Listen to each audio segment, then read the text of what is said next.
खुलुमबाय रायजोफोर दिनै फुंबिलिनि खौरांफोरा जाबाय।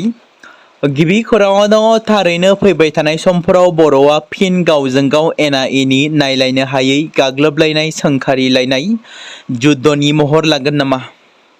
फिन आरोबाव समाजारि बिजोङाव बर' खृष्टान आरो बाथौ धोरोमनि गेजेराव सोंखारिलायनाय नुनो मोन्दों, जेराव समाजारि बिजोङाव सानैसो खृष्टान धोरोमनि सुबुंफ्रा बर'नि गुदि बाथौ धोरोमखौ मुगैनानै बाथ्रा लिरनायखौ लानानै मैया गोख्रों फिनजाथाय होदों। समाजारि बिजों फेसबुकनि गेजेरजों खृष्टान धोरोमनि सानैसो सुबुंफोरा बर'नि गिबिसिन बाथौ धोरोमखौ लानानै आरजाथावै बाथ्रा बुंनाय आरो कमेन्ट होनायखौ नुनो मोन्दोंमोन आरो बाथौ धोरोमखौ नेवसिगारनाय जाथायखौ लानानै गोख्रों फिनजाथाय खालामफिनदों। दुलाराय बाथौ गौथुमनि फोसावदिं नेहाथारि कान्तेश्वर बरगयारी बिथाङा थारैनो बेबायदि गावजों गाव माब्लाबा मोखां बिजाबाव माब्लाबा मोगथाङाव सोंखारिलायनाय मुगैलायनाय जाबाय थायोब्ला फैबाय थानाय समफोराव बर'आ मा जाहैगोन?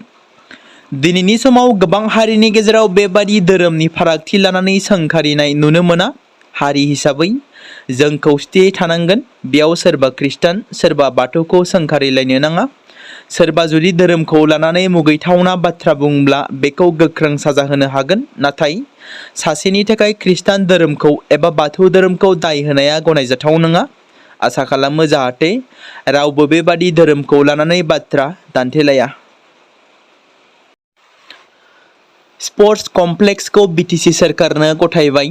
आसामनि केबिनेट मन्त्रि बिस्वजित दैमारिया मावख'आरि महरै मुसलपुर, बाक्सानि बाथौफुरि आरो चिरांनि काजलगांव जिल्ला गेलेमु कमप्लेक्सनि सामलायनाय, मावफुंनाय आरो खुंथायारि सामलायनायखौ बिटिसिनि गेलेमु बिफाननो गथायना होयो। बिटिसिनि गाहाय खुंगिरि हाग्रामा महिलारिया आसामनि गिबि मन्त्रि डक्टर हिमन्त बिश्व शर्माजों समबाराव सावरायनायनि उनावनो बे मोननै दाजाबदेरनायजों लोगोसे गासै मोन 9 स्टेडियामफोरखौ दा बिटिसिनो गथायना होनाय जायो, जायनि थांखिया गासै ओनसोलाव गेलेमु इनफ्रास्ट्राक्चारनि सामलायनाय आरो बाहायनायखौ साबसिन खालामनो थाखाय। आसामनि केबिनेट मन्त्रि बिस्वजित दैमारि बिथाङा गेलेनाय दाथायफोरखौ गोख्रों खालामनाय, दानि खाबुफोरखौ मोजाङै सामलायनाय आरो बिटिआरआव गेलेगिरिफोरनि थाखाय गोबां खाबु सोरजिनायनि सायावबो बुंथियो। बे जथुम्मायाव खुंथायारि आरो टेकनिकेल गोहोखौ बांहोनो थाखाय गोनां मासि सोरजिनाय आरो लांदां जानानै थानाय मासिफोरखौ सुफुंनायनि सायाव सावरायो। मैया चिरां जिल्लायाव 3 घन्टा धरना हाबाफारि लादों, जेराव सासे ट्राइबेल बर' उन्दै हिन्जावसाखौ मुगैथावै जिनाहारि एबा हानजायारि जिनाहारि खालामनायनि दायनिगिरिफोरखौ फासि होनांगौनि दाबियाव 3 घन्टा बेरेखा धरना हाबाफारि लादों। चिरां जिल्ला ट्राइबेल संघनि बानजायनायाव चिरां जिल्ला खुंथायनि लांगोना मोखाङाव बेरेखा हानजा सुरनाय हाबाफारिखौ लायो। हाबाफारियावनो बाहागो लादों चिरां जिल्ला एबसु, आक्रासु, सान्थाल फरायसा आफाद, बर' थुनलाइ आफाद, आसु, एबिएमसु, आबोब, आक्सु आरो गोबां फरायसा आरो आइजो माहारिफोरा बाहागो लादों। क'क्राझार मिउनिसिपाल बर्डनि मासिगिरि बिष्णु नार्जारिनि गोनांथार खौरांगिरि मेल। क'क्राझार सहराव इ-रिक्सानि बारायगासिनो थानायखौ नोजोर बोनानै माबोरैबा मोनसे थि सामलायथाय आवथायाव लाबोनो हायो आरो सहराव हान्थामेला बिथिङाव नुजाथिनाय जेंनाखौ बोखारनो हायो, बेनि थाखाय क'क्राझार सहराव इ-रिक्सा सालायगिरिफोरनिसिम मोनसे फोसावथाय हरदों क'क्राझार मिउनिसिपाल बर्डनि मासिगिरि बिष्णु नार्जारिया। बेनि अनगायैबो सहरनि फालांगिरि जायफोर बर्डनिफ्राय गनायथि गैयाजासे एबा नांगौ बादि ट्रेड लाइसेन्स लायालासे फालांगि खालामगासिनो दं आरो क'क्राझार सहरनि गासै मोन 10 वार्डनि थागिरिफोरनिसिम खौरांगिरि मेलनि गेजेरजों मोनसे गोनांथार फोसावथाय हरनायजों लोगोसे सहरनि माखासे जायगाफोराव गोनांथिखौ नोजोर होनानै जौगालु खामानिफोर मावनो लानाय थांखिफोरखौ फोरमायहरो क'क्राझार मिउनिसिपाल बर्डनि मासिगिरि बिष्णु नार्जारि बिथाङा। बिटिसिनि एमसिएलएफोरा गिबि मन्त्रि रिलिफ फान्डआव गासै 17,62,000 रां दान होदों। बिटिसि आयेन आफादनि बुंथिगिरि त्रिदेब दैमारिजों लोगोसे लेङाइ बुंथिगिरि बिजितगोरा नार्जारिनि थान्दै हान्जाया गिबि मन्त्रि डक्टर हिमन्त बिश्व शर्माखौ लोगो हमनानै गिबि मन्त्रिनि रिलिफ फान्डआव गासै 17,62,200 रां दान होदों। बिश्वनाथ जिल्ला गफुर हालामनि सिङाव थानाय 1 नं गरहागा गामिनि ददिराम बसुमतारिया इटानगर मिउनिसिपाल कर्परेशननि CCTV केमेरा अपारेटर हाबा मावनानै अरुणाचल प्रदेशनि CM श्रीजुत पेमा खांडू बिथांनि आखाइनिफ्राय तेस्रि आंक मान बान्थाखौ मोननो हादों। गुजरातआव थानाय नासिकनि मानेनगढ़आव जानाय मोनसे दुखुनांथाव जाब्रबथायाव सानै बिब' बिनानाव त्रिस्ति बिशाल सनाबने 8 बोसोर बैसोनि आरो सस्ति बिशाल सनाबने 6 बोसोर बैसोनि हिन्जावसाया जिउ गोमायो, जाय सनिबारनि बेलासियाव गेलेबाय थानाय समाव गावनि न'नि दैनि टेंकियाव गोग्लैदोंमोन। हिन्जावसाफोरनि बिमा-बिफा डक्टर बिशाल सनाबने आरो बिथांनि बिसिया राजबिहारी मेरेलिं रडनि खाथियाव गंसे क्लिनिक सालायो, जेराव बिसोरो क्लिनिकआव बेरामिफोरखौ नायगासिनो दंमोन। गथ'फोरा न'आवनो दंमोन। बेलासियाव डक्टर सनाबनेआ गावनि फिसाजोफोरखौ जाहोनो थाखाय न'आव थांनानै ओंखाम संग्रानि दरजाखौ खेवनानै न'खौ बायजोनिफ्राय बन्द खालामनानै क्लिनिकसिम थांफिननायसै। न'खरनि सोरबा सोद्रोमाया थाबैनो न'आव सहैगोन साननानै उनाव जेब्ला बियो फैफिनदोंमोन अब्ला हिन्जावसाफोरखौ जेरावबो नुनो मोनाखैमोन। न'नि सोरगिदिं नायहरबाय थानाय समाव बियो नुबायदि ओंखाम संग्रानि खाथिनि गेलारियाव दै टेंकिनि खोबग्राया लांदां जानानै दंमोन आरो जेब्ला बियो सिङाव नायहरो अब्ला खौरां मोननाय बायदिब्ला गासै हिन्जावसाफोरनि खानायखौ दैयाव नुनो मोनो। न'खरनि सोद्रोमाफोर आरो नसुंसेनि सुबुंफोरा मदद खालामनो हाखु-दाखु थाङो आरो सानैबो गथ'खौ हरनि 10:35 रिंगासोआव गंसे प्राइभेट देहा फाहामसालियाव बोखांनानै लानानै थाङो। नाथाय दुखुनि बाथ्रा दि हरनि 10 रिंगासिम डक्टरफोरा बिसोरखौ थैबाय होननानै फोसावो। पुलिसनो खौरां हरनाय जायो आरो नायबिजिरनो सहैयो। बिब' बिनानावफोरखौ रबिबारखालि जोबथा बिदाय होनाय जायो। बे बिखाखामथाव जाथाया माबोरै गोख्रों गोसोखांथि होयो दि दैनि टेंकि, उखुम एबा बालकनिफोरा न'आव उन्दै गथ'फोरनि थाखाय बेसेबां खैफोद गोनां जानो हागौ। बेनिखायनो माखासे गोरलै सांग्रांथिफोरा मदद होनो हागौ। जेब्लाबो दैनि टेंकिफोरखौ मोजाङै खोबथेनानै दोन। गथ'फोरखौ लांदां दैनि खाथियाव माब्लाबाबो नोजोर होआलासे दोननाङा। टेंकनि खोबग्राखौ गथ'फोरा गोरलैयैनो दैखांनो हायो ना हाया बेखौ नाय आरो रैखाथिनि खैफोदनि थाखाय गावनि न'खौ समबादियै आन्दाज ला। जौसिन बिजिरसालिया मुंदांखा देंखोगिरि जुबिन गार्गनि सोमोनांथाव थैनाय केसनि गुबै दायनिगिरिफोरनि गेजेराव सासे श्याम कानु महन्तखौ रेहाय होआखै। श्याम कानु महन्तआ 12 अक्ट'बरसिम जोबथेसालियाव थागोन। जौसिन बिजिरसालिया थांनाय समबारखालि बिथांनि जामिन आर'जलाइखौ नेवसिदोंमोन, नाथाय बिजिरसालिया जामिन होनायनि अनगायै केसनि हियारिंनि उननि अक्ट'खौ थि खालामदोंमोन। बिजिरगिरि बि नागरत्न आरो आर महादेवननि बेन्चआ जुबिन गार्ग थैनाय केसनि नायबिजिरनायखौ बिजिरगासिनो दं। गुवाहाटी गोजौ बिजिरसालिया जामिन होनायखौ नेवसिनायनि उनाव महन्तआ गासै जौसिन बिजिरसालिसिम थांदोंमोन। श्याम कानु महन्तनि जानानै नुजाथिनाय गागि उकिल सिद्धार्थ थांनाय समबारखालि बिजिरगिरिनि सिगाङाव बाथ्रा दान्थेलायदोंमोन दि जुबिन गार्गआ थैनाय जायगायाव महन्त गैयामोन। बेराफारसेथिं रुंसारि जुबिन गार्गनि थैनाय समा 1 बोसोर जानो थांगासिनो, जेराव फैगौ 19 सेप्तेम्बराव 1 बोसोर जानो थांगासिनो दं। 19 सेप्तेम्बर 2025 मायथाइयाव जुबिन गार्गआ सिंगापुराव रुंसारि जादोंमोन। गसाइगावआव फिन आरोबाव सासे आइजोनि गोथै देहा बोखांनो मोन्दों। गसाइगाव महकुमानि सिमुलटाबु पुलिस थानानि सिङाव थानाय तेलिपारायाव आइजोनि देहा मोन्दों एबा गोथै सह मोन्दों। सोनाब बेंगलनि आलिपुरदुवार जिल्लानि सामुकतलानि थागिरि आरती देबनाथना सिनायथि मोन्दों। ट्राकनि सौग्रावनायाव थैनायनि सन्देह खालामदों।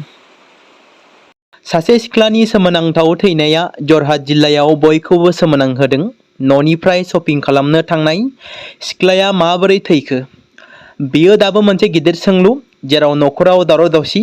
नखरनि सुबुंफ्रा फोरमायनाय बायदिब्ला बेयो मोनसे बुथारनाय जाथाय।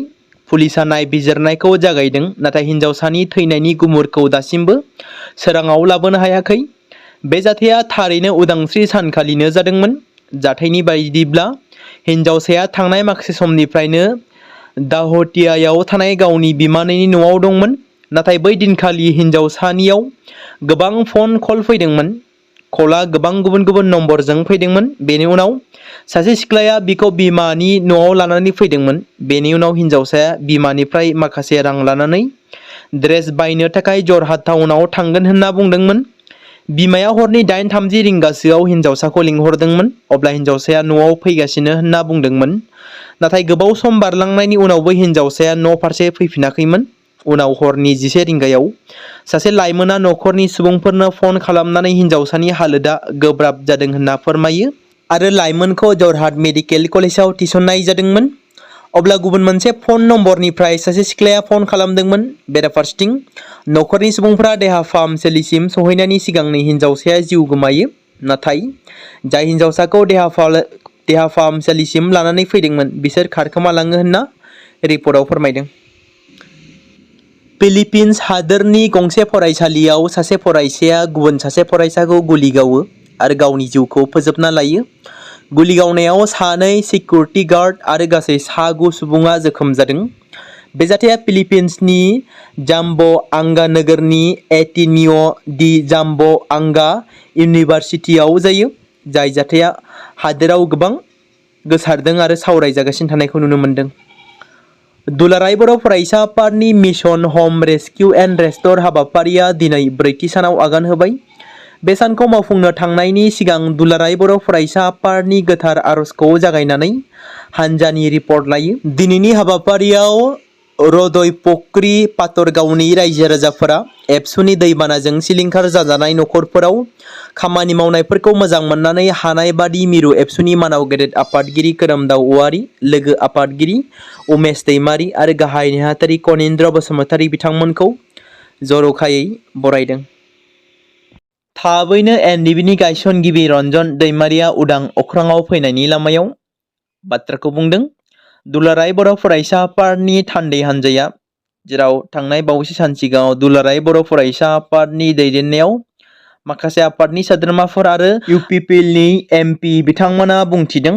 जेराव इउनियन मिनिस्टार अफ स्टेट हम एफेयार्स जों दैदेननाय मोनसे थान्दै हान्जा लानानै सावरायनाय जायो। जों मिथिगौ बयबो रन्जन दैमारीया मोनसे समाव आलादा रायजो बड'लेण्डनि थाखाय हारिनि रैखाथिनि थाखाय बर'नि हाथियार लाग्रा आफाद जोनोम होनानै गोबाव सम सोरखारनि हेंथायै दावहा नांबोनाय बयजोंबो मोजां मोनजाग्रा रन्जन दैमारी बिथाङा दासिमबो जोबथेसालियाव दं। सिबिआइ केसजों एक्टिभ जानानै थानायनि जाहोनाव बिथांजों लोगोसे माखासे बारग' एनडिबि केडारफोराबो जेलावनो दासिमबो दं। बे बाथ्राखौ मख'नाया गोनांदि 2026 मायथाइनि सुप्रिम कर्टनि गोदान हियारिंनि तारिखआ फिन फोसावजायाखै। आसा खालामो थाबैनो जेन बिथांनि हियारिंनि कालारा फोसावजायो आरो बिथांनि हियारिंआ मोजां फिथाइ थायो। उकिलफोरनि सम मोननाय आरो गुबुन गुबुन आयेनारि जाहोनफोरनि थाखाय बिथांनि हियारिंआ दोनथ'जागासिनो। आसा खालामो थाबैनो जेन बिथांनि हियारिंआ फिन गोदान तारिखआ फोसावजाफिनो। बेराफारसेथिं बिथांनि गेदेमा बिनानाव अनजालि दैमारीनि नाजानाय आरो गोबां बारग' एनडिबिफोरनि गोख्रों नाजाबोबाय थानायजों गोबां खेब हियारिं जानानै थांदोंब्लाबो मोजां फिथाइ थायाखै। जेराव गोबां खेब हियारिं जानो गोनां समावनो उकिलफोरनि सम आरो खाबु होनो हायैनि जाहोनाव गेदेमा बिथांनि हियारिंआ आद्रा जानानै थागासिनो दं। माब्ला बिथांनि फिन हियारिंआ जाफिनगोन, माब्ला बिथाङा जोंनि गेजेराव बर' हारिनि गेजेराव उदां अख्राङाव फैनो खाबु मोनगोन। बे बाथ्राखौ मख'नो गोनांबावदि बर'फोरनि थामथि गोरोबथा बिटिआर गोरोबथानि गेजेरजों एक्स एनडिबिफोरनि जेंना बारग' एनडिबिफोरखौ जेलनिफ्राय उदां लाबोनायनि दफाया दंमोन। थांनाय बावैसो सिगाङाव बिटिआर गोरोबथानि आद्रा थानाय दफाफोरखौ थाबैनो मावफुंलांनाय आयदाफोरखौ लानानै एबा आयदाफोरखौ बिथा खालामनानै भारतनि मानगोनां union minister of state for home एफेयार्सनि मन्त्रि नित्यानन्द रायनि मासि लानानै दैदेननायाव गोदान दिल्लीनि बिथांनि मावख'नि न'आवनो मोनसे गोनांथार सावरायनाय जानानै थाङो। बे सावरायनायाव दुलाराय बर' फरायसा आफादनिफ्राय मानाव गेदेर आफादगिरि खोरोमदाव औवारीजों लोगोसे गाहाय नेहाथारि कनिन्द्र बसुमतारी, नेहाथारि आनन्द दैमारी, खौसे बर' सुबुं आफाद थामहिनबा इउबिपिअनि आफादगिरि मनरन्जन बसुमतारी, गाहाय नेहाथारि पीताम्बर ब्रह्म, बारग' एनडिबि वेलफेयार एस'सियेसननिफ्राय रुजुग्रा मोसाहारि, दानसोरां नार्जारी, एन अखाहादै बिथांमोनाबो बाहागो लादोंमोन। सावरायनायावनो रायजो सभानि मानगोनां एमपि आरो बिटिआरनि सागानगिरि बारग' गाहाय मावफुं सोद्रोमा प्रमद बर' बिथांमोनाबो बाहागो लादोंमोन। आरो बेयावनो बिटिआरनि सागानगिरि बारग' लोगो आफादगिरि मावफुं सोद्रोमा गबिन्द चन्द्र बसुमतारी, बिटिआरनि सागानगिरिफोर रनजित बसुमतारी, हम एफेयार्सनि जइन्ट सेक्रेटारि निरज कुमार बंसत IAS बिथांमोनाबो बाहागो लादोंमोन। जानानै थांनाय बे सावरायनायाव बिटिआर गोरोबथानि आद्रा थानाय दफाफोरखौ थि समाव सिमाजों लोगोसे आबुङै मावफुंनाय, बिटिआरनि सिमाखौ बांहोनाय, गं 633 थालांनाय बर' गामिफोरखौ थाबैनो बिटिआरआव सोसननाय बायदि बायदि आयदाफोरखौ लानानै सावरायदों एबा सावरायनाय जादों। जोबथेसालियाव जोबजानानै दोनजानाय बारग' NDB सोद्रोमाफोरखौ आयेनारि रेहाय होनाय आरो आबुङै फिन थांना थानायनि राहा होनाय बायदि दफाफोरखौ लानानै सावरायनाय जायो आरो बारग' NDBफोरखौ उदां खालामनांगौनि थाखाय बे ओंथिगोनां सावरायनाया जानानै थाङो।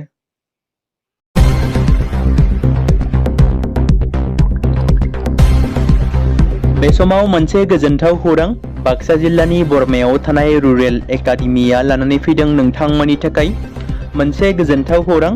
थांनाय HSLC आरो हायार सेकेन्डारिनि आनजादाव जाय फरायसा आरो फरायसुलिफोरा उथ्रिसारनो हायाखैमोन एबा फेल जादोंमोन, बेनि थाखाय रि-एग्जाम होफिननो गोसो गुदुं फरायसाफोरा थाबैनो बरमा सेकेन्ड गेटआव थानाय रुरेल एकाडेमियाव मुं थिसनफैनानै मेट्रिक आरो HS आनजादखौ होफिननो हागोन। बेनि अनगायैबो जाय फरायसाफोरा थांनाय मेट्रिक आरो HS आनजादाव नांगौ बादि जौखोन्दो एबा मार्क्स लानानै उथ्रिसारनो हायाखैमोन, बिथांमोनाबो बे रुरेल एकाडेमियाव एडमिशन खालामफैनानै मार्क्स इमप्रुभमेन्ट खालामनो हागोन। स्ट्रिम हिसाबै आर्टस, साइन्स आरो कमार्सनि गासैबो फरायसाफोरा रुरेल एकाडेमियाव एडमिशन खालामनो हागोन। बेनि थाखाय थाबैनो 8761903455 नङाब्ला 87203585 जानबुं नम्बराव जगाजग खालामहरनो हागोन।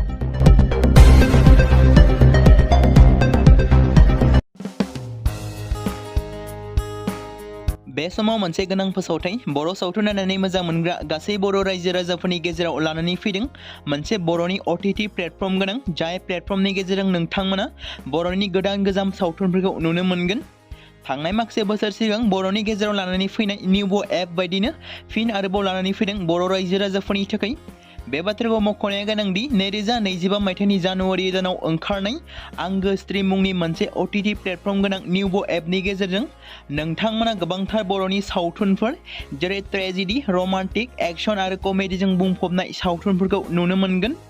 जेरै सनानि नखर, थांखि गैयै समाज, अनसुला आफा, हिर', बिमा बायदि बाजै, अर, थैसाम, वान्टेड, संदान आरो रं नाम्बार बायदि सावथुनफोरा मख'जाथाव।